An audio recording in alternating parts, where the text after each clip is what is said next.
नमस्कार दोस्तों, बिहार की 10 बड़ी खबरें फटाफट सुनो। 15 मिनट में आप कहां से देख रहा है यहां से कमेंट करो। चुनाव आयोग का तैयारियों का जायजा। चुनाव आयोग की 9 सदस्यीय टीम ने पटना में विशेष संवेदी मतदाता संशोधन सत्र की समीक्षा की। इसका मकसद विधानसभा चुनाव से पहले मतदाता सूची को अपडेट करना है और प्रत्येक बूथ में अधिकतम 1200 वोटर सुनिश्चित करना है। ये प्रक्रिया मतदाताओं की सुविधा बढ़ाने तथा चुनाव अधिक पारदर्शी बनाने के लिए है। खबर में विपक्ष के आरोप भी शामिल हैं कि गरीब वोटर हटा दिए जा सकते हैं। तेजस्वी यादव ने गरीब वोटर हटाने की साजिश की बात कही है। वहीं कांग्रेस और CPI-ML ने समय पर इसे लागू करने को लेकर सवाल उठाए हैं। गरीब लड़कियों के लिए विवाह हॉल योजना। बिहार सरकार ने राज्य के सभी पंचायतों में गरीब लड़कियों के लिए विवाह हॉल बनाने की घोषणा की है।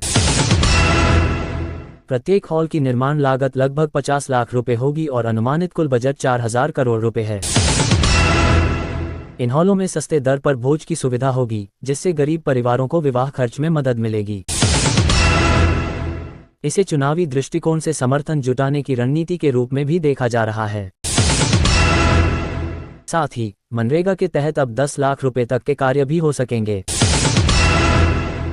तेजस्वी यादव का युवा मंच। पटना में आयोजित छात्र युवा संसद में तेजस्वी यादव ने युवाओं से आग्रह किया कि उन्हें सिर्फ 20 महीने दे बिहार बदलने के लिए।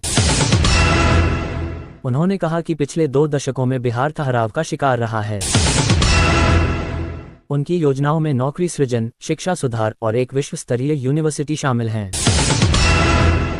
विरोधी सरकार की नीतियों को उन्होंने दृष्टिहीन बताया और शासन के बजाय दोषारोपण पर चिंता जताई। मोदी 9 रैलियों के साथ चुनाव अभियान की कमान। प्रधानमंत्री नरेंद्र मोदी अगले 2-2.5 महीनों में बिहार विधानसभा चुनाव के लिए 9 रैलियों की नेतृत्व करेंगे। इसका उद्देश्य भाजपा का जनाधार मजबूत करना और राज्य में पार्टी की स्थिति को और मजबूत करना है। इस अभियान से भाजपा की चुनावी रणनीति को बल मिलेगा। सरकारी शिक्षकों का गलती से निजी स्कूल में तबादला।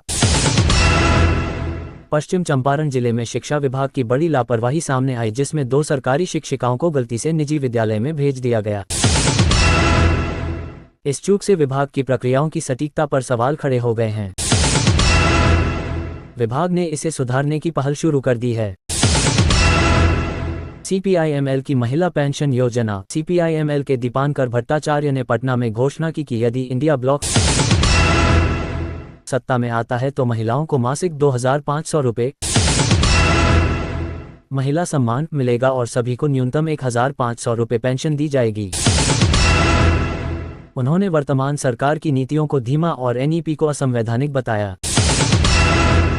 बिजली अवसंरचना प्रस्ताव। पटना में पूर्वी क्षेत्रीय ऊर्जा मंत्रियों की बैठक में बिहार ने 617.73 करोड़ रुपए का स्काडा आधारित पावर सबस्टेशन मॉनिटर प्रोजेक्ट और 2000 megawatt battery storage system base के लिए केंद्र से फंड की मांग की। साथ ही भूटान से अधिक बिजली देने, न्यूक्लियर पावर साइट के सर्वे की भी मांग हुई। मुजफ्फरपुर में 4 लेन पुल निर्माण। मुजफ्फरपुर के अखाड़ा घाट में एक नया समानांतर 4 लेन पुल निर्माण शुरू हो गया है।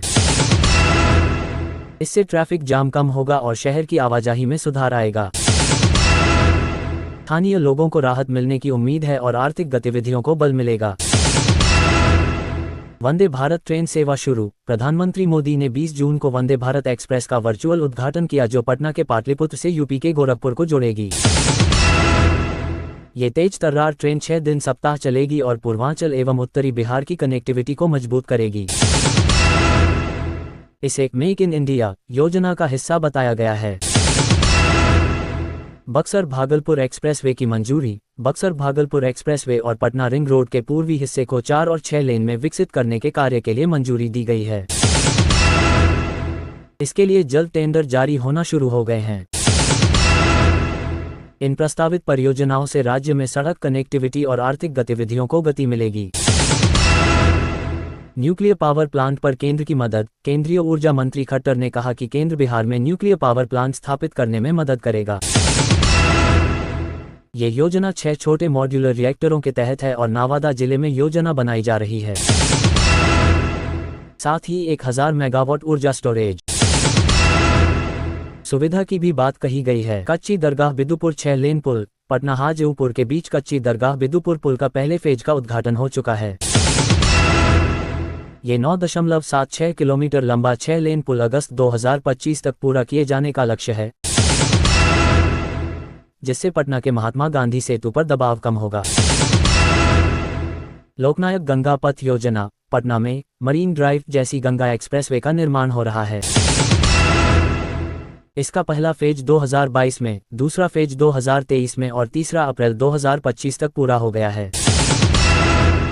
पूरा मार्ग 20.5 किलोमीटर का होगा और इससे ट्रैफिक की समस्या में काफी सुधार होगा। दानापुर बिहटा एलिवेटेड रोड परियोजना, दानापुर से बिहटा तक 21 किलोमीटर लंबी 6 मोहल्ले वाली एलिवेटेड रोड बनाई जा रही है, जिसमें एक 600 मीटर सुरंग भी शामिल होगी। ये पूर्वी भारत का सबसे लंबा एलिवेटेड मार्ग साबित होगा और पटना एयरपोर्ट से कनेक्टिविटी को बेहतर बनाएगा। बिहटा एयरपोर्ट टर्मिनल निर्माण, बिहटा एयरपोर्ट के 68,000 वर्ग मीटर में 3,000 यात्रियों की क्षमता वाला टर्मिनल बनाने के लिए 459.99 करोड़ रुपए का काम जून 2025 में शुरू होगा और यह अप्रैल 2027 तक तैयार होने की योजना है। इसमें 64 चेक इन काउंटर और 10 बोर्डिंग गेट शामिल होंगे। मोइन उल हक स्टेडियम का पुनरुद्धार, पटना स्थित मोइन उल हक स्टेडियम का 400 करोड़ रुपए में जीर्णोद्धार हो रहा है। इसे 2027 तक विश्व स्तरीय खेल सुविधा में बदला जाएगा, जिसमें 60,000 दर्शकों की क्षमता होगी, साथ ही एक 5 सितारा होटल और खिलाड़ियों के लिए हॉस्टल व आधुनिक। मिथिला राज्य आंदोलन तेज, मिथिला राज्य आंदोलन के तहत पटना, दिल्ली और मधुबनी में महापंचायतें हुईं। 11 फरवरी और 25 मई व 16 जून को आयोजित प्रदर्शनों में हजारों लोगों ने भाग लिया और उन्होंने मिथिला को अलग राज्य बनाने की मांग दोहराई। आंदोलन प्रमुख कलाकारों एवं विद्वानों के समर्थन से और मजबूती बना रहा है। मुख्यमंत्री की पीएम मोदी की सराहना, बिहार मुख्यमंत्री नीतीश कुमार ने पीएम मोदी के नेतृत्व में राज्य विकास को सराहा। उन्होंने कहा कि जून 2025 तक सभी कार्य पूरे हो जाएंगे और युवाओं को सरकारी नौकरियां मिल रही हैं। प्रधानमंत्री की सिवान यात्रा में परियोजनाएं, पीएम मोदी ने सिवान में 5,200 करोड़ रुपए से अधिक परियोजनाओं का उद्घाटन किया और आधारशिला रखी। इसमें नए ट्रेन, ग्रीन पावर व स्वच्छ जल प्रणाली शामिल थी, जिसका उद्देश्य क्षेत्रीय विकास और रोजगार के अवसर बढ़ाना है।